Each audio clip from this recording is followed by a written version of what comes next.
numbers was pretty crazy when they came out in the Third Eye comic book store. We got there at maybe like 4:30 p.m. something like that. Yeah, it was before most people were getting off of work. But yeah, the ventriloquist had already sold out. And they said they requested 200 of each holographic cover, but they weren't getting necessarily what they had ordered. Yeah. It's kind of like a grab and go sort of thing. All right, so when Brooke and I were at the comic book store getting these, one of the people who works there was talking about how some comic book stores are raising the prices of the holographic ones. So not charging cover price, charging what, like $10 or something? Like 3 times the amount. Which is a little ridiculous, I think. I understand comic book stores need to make money. We all love comic book stores. But however, they are making money on each of these issues. Like when we went to the Comic-Con, places jacked up the prices. And Third Eye our comic book store made sure that they're always going to be cover price. Because I feel like when you up the price, like, you're just kind of ripping off the readers with a gimmick. 3D covers are very cool though. Very cool. And I'm not gonna lie, like they will probably be collectible at some point because it is a cool gimmick that has come out. Now, I probably wouldn't invest in getting all of them. That's just insanity. It's a lot. And down the road, if you decide you want to complete your collection, I'm sure you can find them on eBay. As of right now, just get the ones that you want, but get there early. Wednesdays, you gotta get there when the store opens if you want to get all the holographic cards. So which one was your guys' favorite one out of all of them? Deadshot.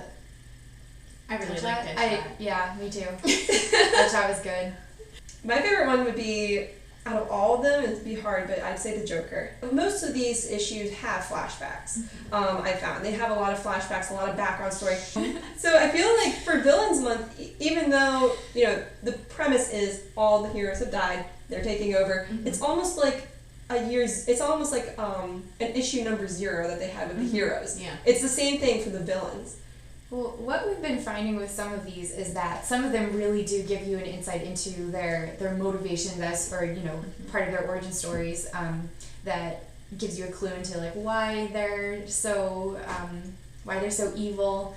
I mean, even kind of the Joker, and you get another dimension of it, and then you're like, okay, well, are they trying to bring this into them being an anti-hero? And I feel like maybe Villains Month is trying to go after the humanity of people.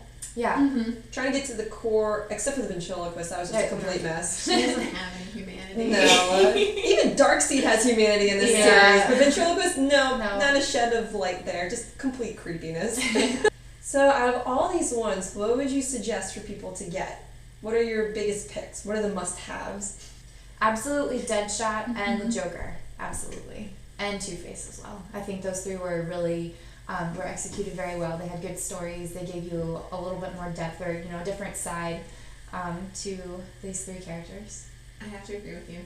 I would also have to recommend Darkseid. I know it's weird and it's bizarre. Weird. However, I would suggest it. Yeah. The other ones you can pass over for the most part. Unless you're like a huge Superman fan, maybe you could dabble with the Superman ones, but Joker you absolutely have to get because that's going to end up being a classic, believe me. It's going to be one of those iconic single issues that come out, so definitely grab them. So that was Villains Week number 1. Thank you guys for tuning into our channel. Subscribe so you can keep up to date with all of our awesome adventures. And thank you so much for tuning in, and we'll see you next time. Bye. Bye.